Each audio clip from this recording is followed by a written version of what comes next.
আসসালামু আলাইকুম রহমতুল্লাহ।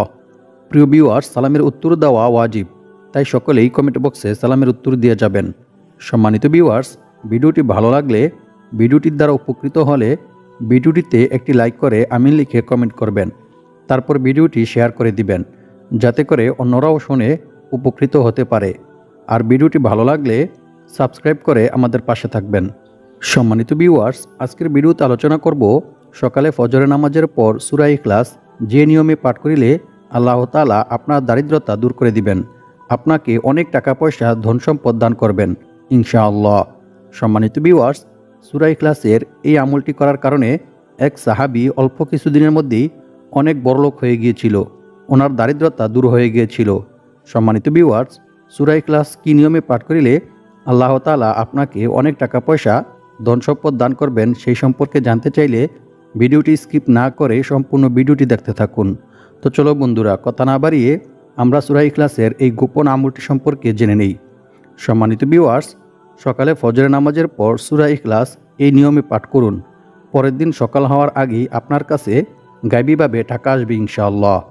প্রিয় দর্শক, সূরা ইখলাস পবিত্র কোরআনের খুবই ক্ষুদ্রতম একটি সূরা। আমি আশা করছি আপনারা সকলেই সূরাটি জানেন।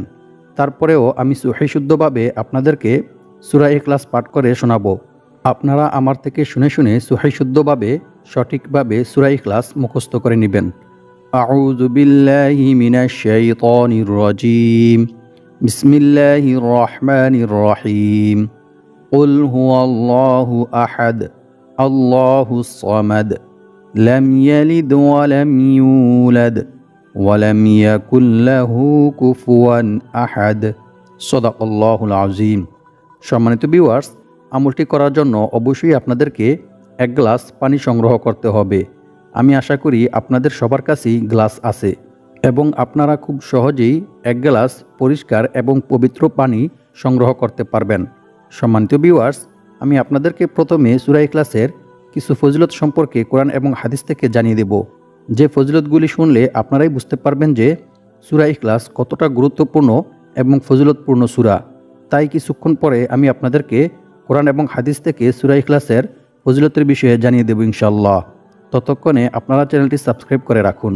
সম্মানিত ভিউয়ার্স, সূরা ইখলাসের এই গোপন আমলটি করে দারিদ্রতা থেকে মুক্ত হয়ে অনেক টাকা পয়সা ধন সম্পদের মালিক হওয়ার জন্য আপনাদেরকে বেশি কিছু করতে হবে না। শুধু আমি যে নিয়ম বলে দেব সেই নিয়মে আপনারা পবিত্র কোরআনের এই ছোট্ট সূরা অর্থাৎ সূরা ইখলাস পরে আমল করবেন। তাহলে একদিনের মধ্যেই আপনাদের কাছে টাকা চলে আসবে। তবে কারো কারো একটু বেশি সময়ও লাগতে পারে, কারণ যদি আপনারা সূরাটি সহিশুদ্ধভাবে সঠিকভাবে পড়তে পারেন তাহলে ইনশাআল্লাহ আপনাদের এই আমলটি কার্যকর হবে, অন্যথায় আমলটি বিফলেও চলে যেতে পারে। তাই আপনারা সূরা ইখলাসটি সহিশুদ্ধভাবে শিখে নেবেন। আর যদি আমলটি সঠিকভাবে করতে পারেন এবং সহিভাবে সূরাটি তিলাওয়াত করতে পারেন তাহলে রাত হওয়ার আগেই টাকা চলে আসবে ইনশাআল্লাহ। তবে মনে রাখতে হবে, প্রতিটি আমল করার জন্য অবশ্যই আল্লাহর উপর এবং আল্লাহর কোরআনের উপর দৃঢ় বিশ্বাস রাখতে হবে। তবেই আপনি আমলটি করে রেজাল্ট পাবেন এবং উপকৃত হবেন, অন্যথায় আপনার এই আমল বৃথা হয়ে যাবে। কারণ আল্লাহ তাআলা বলেন, আমি এই কোরআন সৃষ্টি করেছি মুমিনদের শেফার জন্য। আর যারা আল্লাহর উপর বিশ্বাস রাখে আল্লাহ তাআলা তাদের সকল আশা পূরণ করবেনই। সুবহানাল্লাহ। তাই আমলটি করার জন্য অবশ্যই আপনাকে মনে প্রাণে বিশ্বাস রাখতে হবে যে আমি এই আমলটি করার ফলে আল্লাহ তাআলা আমাকে গায়বীভাবে টাকা পয়সা দিয়ে সাহায্য করবেন ইনশাআল্লাহ। যেভাবে আল্লাহ তাআলা তার নবী ইয়াকুব আলাইহিস সালামকে গায়বীভাবে টাকা পয়সা দিয়ে সাহায্য করেছিলেন। সুবহানাল্লাহ। প্রিয় দর্শক, আপনারা যদি আমার বলা নিয়ম মেনে আমল করেন তাহলে অবশ্যই আপনারা সকলেই টাকা পাবেন ইনশাআল্লাহ। কারণ এটি কোনো সাধারণ আমল নয়, বরং এটি হচ্ছে সূরা ইখলাসের আমল, যে সূরার অনেক ফজিলতের কথা বিভিন্ন হাদিসের মধ্যে রাসূল সাল্লাল্লাহু আলাইহি ওয়াসাল্লাম বর্ণনা করেছেন। তো প্রিয় দর্শক, আপনারা যারা অতি দ্রুত টাকা পেতে চান এবং আপনাদের যাদের অনেক বেশি টাকার প্রয়োজন, আপনারা অবশ্যই আমার বলা নিয়ম মেনে সঠিকভাবে সূরা ইখলাসের এই ছোট্ট আমলটি করবেন। আর আমলটি করতে হবে সকালে ফজরের নামাজের পর, যা আমি আপনাদেরকে আগেই বলেছি। আমি আশা করি আপনারা বুঝতে পেরেছেন কোন সময় আমলটি করতে হবে। আমি এখন আপনাদেরকে সহজভাবে সূরা ইখলাসের এই আমলটির বিষয়ে জানিয়ে দেব এবং কী নিয়মে 3 বার সূরা ইখলাস পড়বেন সেই সম্পর্কেও জানিয়ে দেব। তবে সূরা ইখলাসের এই আমলটি সম্পর্কে জানার পূর্বে আপনারা যারা ভিডিওতে লাইক করেননি আপনারা ভিডিওতে লাইক করে আমিন লিখে কমেন্ট করে ভিডিওটি শেয়ার করে দিন। তারপর চ্যানেলটি সাবস্ক্রাইব করে পাশে থাকা বেল আইকনটি ক্লিক করে অল বাটনে সিলেক্ট করে রাখুন এরকম গুরুত্বপূর্ণ ও সুন্দর সুন্দর ভিডিও সবার আগে আগে পাওয়ার জন্য। সম্মানিত ভিউয়ার্স, প্রথমে আমি আপনাদেরকে সূরা ইখলাসের কিছু বিশেষ ফজিলতের বিষয়ে হাদিস থেকে জানিয়ে দেব। যে ফজিলত সম্পর্কে জানলে আপনারা বুঝতে পারবেন যে সূরা ইখলাস কত বড় গুরুত্বপূর্ণ একটি সূরা। যে সূরার আমল করে আপনি যা নিয়ত করবেন এবং যে আশা করবেন তাই পূর্ণ হবে ইনশাআল্লাহ।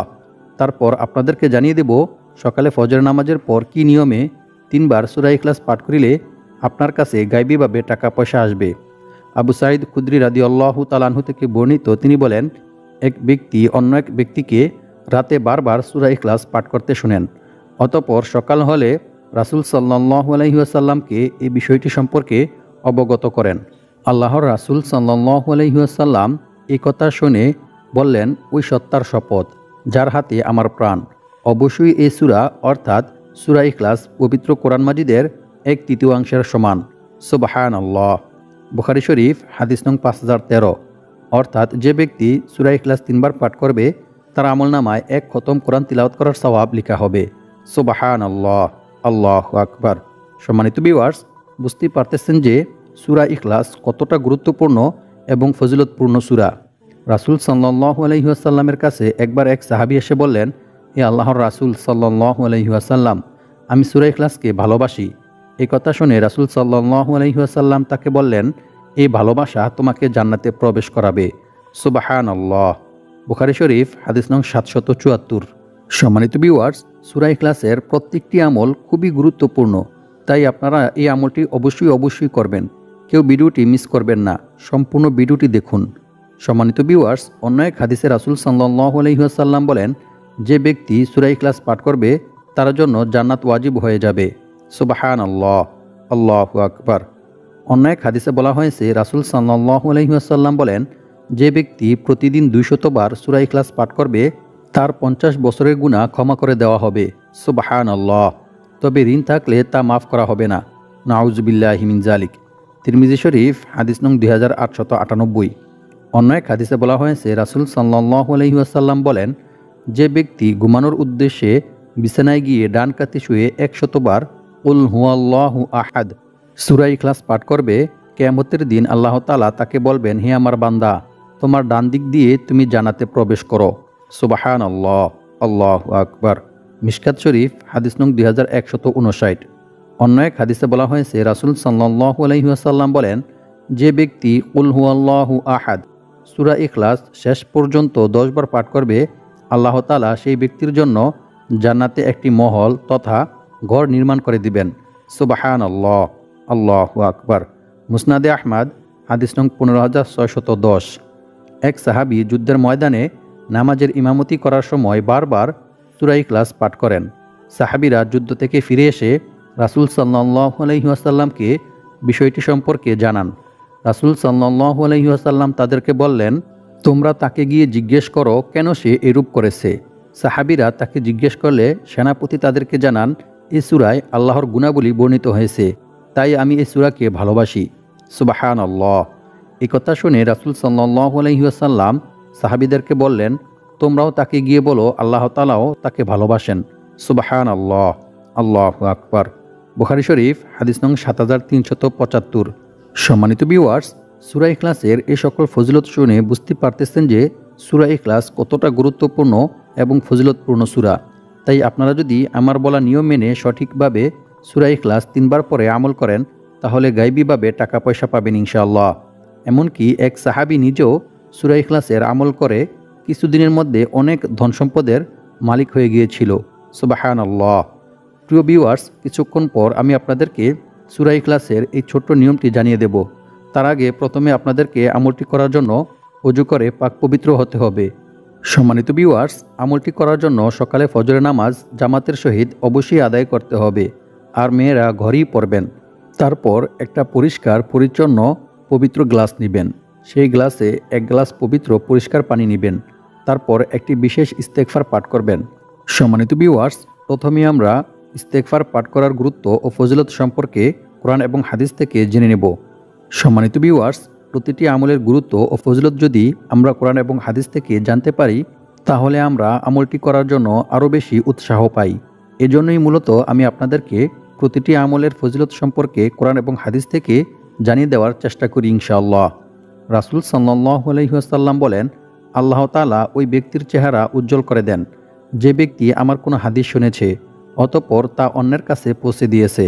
সুনানে আবু দাউদ হাদিস নং 515। সম্মানিত ভিউয়ার্স, ভিডিওটি শুনে আপনারা যদি উপকৃত হন তাহলে ভিডিওটি শেয়ার করে দিবেন যাতে অন্যরাও শুনতে পারে এবং আপনারাও এই হাদিসের ফজিলত অর্জন করতে পারেন। সম্মানিত ভিউয়ার্স, এখন আমরা ইস্তেগফার পাঠ করার গুরুত্ব ও ফজিলত সম্পর্কে কোরআন এবং হাদিস থেকে জেনে নেব। আল্লাহ তাআলা পবিত্র কোরআনের মধ্যে বলেন, ইল্লা মান তাবা ওয়া আমানা ওয়া আমিলা আমালান সালিহা ফাউলাইকা ইউবাদদিলুল্লাহু সাইয়্যাতিহিম হাসানাত ওয়া কানাল্লাহু গফুরুর রহিমা। অর্থ, তবে যে ব্যক্তি তাওবা করে, ঈমান আনে এবং সৎকর্ম করে, পরিণামে আল্লাহ তাআলা তাদের পাপগুলোকে নেকি দ্বারা পরিবর্তন করে দেন। সুবহানাল্লাহ, আল্লাহু আকবার। আল্লাহ তাআলা অতি ক্ষমাশীল ও পরম দয়ালু। সূরা ফুরকান আয়াত নং 70। রাসূল সাল্লাল্লাহু আলাইহি ওয়াসাল্লাম বলেছেন, নিশ্চয়ই আল্লাহ তাআলা তাওবা কবুলের জন্য পশ্চিম দিকে একটি দরজা খোলা রেখেছেন, যার প্রশস্ততা হচ্ছে 70 বছরের পথ। সুবহানাল্লাহ। সূর্য পশ্চিম দিকে উদয় না হওয়া পর্যন্ত এ দরজা বন্ধ করা হবে না। সুবহানাল্লাহ। অর্থাৎ কিয়ামত পর্যন্ত এ দরজা খোলা থাকবে। তিরমিজি শরীফ হাদিস নং 3536। সম্মানিত ভিউয়ার্স, আল্লাহ তাআলা সব সময় সর্ব অবস্থায় বান্দার তাওবা গ্রহণ করতে প্রস্তুত, কিন্তু আমরাই আল্লাহ তাআলার কাছে সেভাবে তাওবা করতে পারি না, ক্ষমা চাইতে পারি না। যদি আমরা সঠিক নিয়মে সঠিকভাবে আল্লাহ তাআলার কাছে তাওবা ইস্তেগফার করতে পারি, ক্ষমা প্রার্থনা করতে পারি, তাহলে আল্লাহ তাআলা অবশ্যই আমাদের তাওবা কবুল করবেন ইনশাআল্লাহ। সম্মানিত ভিউয়ার্স, অন্য এক হাদিসে রাসূল সাল্লাল্লাহু আলাইহি ওয়াসাল্লাম বলেন, আল্লাহর শপথ, আমি যা জানি যদি তোমরা তা জানতে তাহলে তোমরা খুব কম পরিমাণে হাসতে এবং অধিক পরিমাণে কান্না করতে, আর বিছানায় স্ত্রীদেরকে উপভোগ করতে না, বাড়িঘর ছেড়ে পথে প্রান্তে বেরিয়ে পড়তে এবং চিৎকার করে আল্লাহর কাছে দোয়া করতে আর কান্না করতে। হায়, আমি যদি মানুষ না হয়ে একটি গাছ হতাম এবং তা কেটে ফেলা হতো তাহলে কতই না ভালো হতো। মিশকাত শরীফ হাদিস নং 5347। সম্মানিত ভিউয়ার্স, আল্লাহ তাআলা বলেন, আর যে কেউ আল্লাহকে ভয় করবে, আল্লাহ তাআলা তার সমস্ত সমস্যা থেকে উত্তরণের পথ বের করে দিবেন আর তাকে এমন জায়গা থেকে রিজিক দান করবেন যা সে কল্পনাও করতে পারবে না। অর্থাৎ তার ধারণার বাইরে থেকে গায়বীভাবে আল্লাহ তাআলা তার রিজিকের ব্যবস্থা করে দিবেন। সুবহানাল্লাহ। আর যে ব্যক্তি আল্লাহর উপর ভরসা করবে তার জন্য তিনিই যথেষ্ট হবেন। নিশ্চয়ই আল্লাহ তাআলা তার সমস্ত ইচ্ছা পূরণ করবেনই। সুবহানাল্লাহ, আল্লাহু আকবার। সূরা তালাক আয়াত নং 2 থেকে 3। সম্মানিত ভিউয়ার্স, ভয়াবহ বিপদ কিংবা প্রাকৃতিক দুর্যোগ দিয়ে মহান আল্লাহ তাআলা মাঝে মাঝে বান্দাকে পাপের শাস্তি দেন, কিন্তু বান্দা যখন ইস্তেগফারে রত হয়ে যায় তখন আল্লাহ তাআলা আযাব উঠিয়ে নেন। কারণ পবিত্র কোরআনে আল্লাহ তাআলা বলেছেন, এবং আল্লাহ তাআলা এমনও নন যে লোকেরা আল্লাহ তাআলার কাছে ক্ষমা প্রার্থনা করবে, ইস্তেগফার করবে, অথচ তিনি তাদেরকে শাস্তি দিবেন। সূরা আনফাল আয়াত নং 33। এক হাদিসে রাসূল সাল্লাল্লাহু আলাইহি ওয়াসাল্লাম বলেছেন, সৎকর্ম ছাড়া অন্য কোনো কিছুই মানুষের হায়াত বাড়াতে পারে না এবং দোয়া ছাড়া অন্য কোনো কিছুতেই মানুষের তাকদির পরিবর্তন হয় না। মানুষ তার পাপ কাজের কারণে তার প্রাপ্য রিজিক থেকে বঞ্চিত হয়। নাউজুবিল্লাহি মিন যালিক। সুনান ইবনে মাজাহ হাদিস নং 4022। সম্মানিত ভিউয়ার্স, এই হাদিস দ্বারা বোঝা গেল, যদি কোনো ব্যক্তি গুনাহ করে তাহলে আল্লাহ তাআলা তার রিজিক ছিনিয়ে নেন, আর যখন সে তাওবা করে তখন আল্লাহ তাআলা তার গুনাহগুলি নেকি দ্বারা পরিবর্তন করে দেন এবং তার রিজিক বৃদ্ধি করে দেন। সুবহানাল্লাহ, আল্লাহু আকবার। অন্য এক হাদিসে বলা হয়েছে, রাসূল সাল্লাল্লাহু আলাইহি ওয়াসাল্লাম বলেন, যে ব্যক্তি ইস্তেগফার তথা ক্ষমা প্রার্থনা করাকে নিজের জন্য আবশ্যক করে নিবে, আল্লাহ তাআলা তাকে গায়বীভাবে রিজিকের ব্যবস্থা করে দিবেন। সুবহানাল্লাহ, আল্লাহু আকবার। সুনানে আন-নাসাঈ হাদিস নং 3819। সম্মানিত ভিউয়ার্স, টাকা পয়সা ধন সম্পদ পাওয়ার জন্য সূরা ইখলাসের এই আমলটি করতে হলে অবশ্যই আমাদেরকে প্রথমে ইস্তেগফার পাঠ করতে হবে। ইস্তেগফারটি হচ্ছে, আস্তাগফিরুল্লাহাল আযীম আল্লাযী লা ইলাহা ইল্লা হুয়াল হাইয়ুল কাইয়্যুম ওয়া আতুবু ইলাইহি। সম্মানিত ভিউয়ার্স, রাসূল সাল্লাল্লাহু আলাইহি ওয়াসাল্লাম বলেছেন, যে ব্যক্তি এই ইস্তেগফার পাঠ করবে সে ব্যক্তি বিছানায় ঘুমাতে যাওয়ার পূর্বেই আল্লাহ তাআলা তার জীবনের সকল গুনাহ মাফ করে দিবেন। সুবহানাল্লাহ, আল্লাহু আকবার। ইস্তেগফারটি পাঠ করার পর 10 বার দুরূদ শরীফ পাঠ করতে হবে, কারণ রাসূল সাল্লাল্লাহু আলাইহি ওয়াসাল্লামের উপর দুরূদ পাঠ না করিলে কোনো ইবাদত ও কোনো দোয়াই আল্লাহ তাআলার কাছে গ্রহণযোগ্য হয় না। এই সম্পর্কে হযরত উমর বিন খাত্তাব রাদিয়াল্লাহু তাআলা আনহু বলেন, নিশ্চয়ই বান্দার দোয়া মুনাজাত আসমান ও জমিনের মাঝখানে ঝুলন্ত অবস্থায় থাকে, তার কোনো কিছু আল্লাহ পাকের নিকট পৌঁছায় না যতক্ষণ না বান্দা তার নবীর প্রতি দুরূদ পাঠ করবে। সুবহানাল্লাহ। তিরমিজি শরীফ। তাই অবশ্যই আমাদেরকে 10 বার দুরূদ শরীফ পাঠ করতে হবে। তারপর বিসমিল্লাহির রহমানির রহিম বলে সূরা ইখলাস প্রথমে একবার পাঠ করবেন, তারপর একবার দুরূদ শরীফ ও ইস্তেগফার পাঠ করে গ্লাসে ফু দিবেন, তারপর আবার বিসমিল্লাহির রহমানির রহিম বলে একবার সূরা ইখলাস পাঠ করবেন, তারপর আবার একবার দুরূদ শরীফ ও ইস্তেগফার পাঠ করে গ্লাসে ফু দিবেন। এভাবে তৃতীয়বার বিসমিল্লাহির রহমানির রহিম বলে সূরা ইখলাস পাঠ করে এবং ইস্তেগফার ও দুরূদ শরীফ পাঠ করে গ্লাসে ফু দিবেন। সম্মানিত ভিউয়ার্স, মনে রাখতে হবে প্রত্যেকবার সূরা ইখলাস পাঠ করার পূর্বে অবশ্যই বিসমিল্লাহির রহমানির রহিম পাঠ করতে হবে এবং সাথে ইস্তেগফার ও দুরূদ শরীফ পাঠ করতে হবে। কারণ পূর্বের হাদিসগুলি শুনে অবশ্যই বুঝতে পেরেছেন যে ইস্তেগফার ও দুরূদ শরীফ কতটা গুরুত্বপূর্ণ এবং ফজিলতপূর্ণ আমল। সম্মানিত ভিউয়ার্স, তারপর আপনাকে আবার 10 বার ইস্তেগফার ও একবার দুরূদ শরীফ পাঠ করে আল্লাহ তাআলার কাছে দোয়া করতে হবে। সম্মানিত ভিউয়ার্স, এভাবে আমল করিলে আল্লাহ তাআলা অল্প কিছুদিনের মধ্যেই আপনার দারিদ্রতা দূর করে দিবেন এবং আপনাকে অনেক টাকা পয়সা ধন সম্পদ দান করবেন ইনশাআল্লাহ। আল্লাহ পাক রব্বুল আলামিন আমাদের সবাইকে সূরা ইখলাসের এই আমল করে অনেক টাকা পয়সা ধন সম্পদের মালিক হওয়ার তৌফিক দান করুক। আমিন।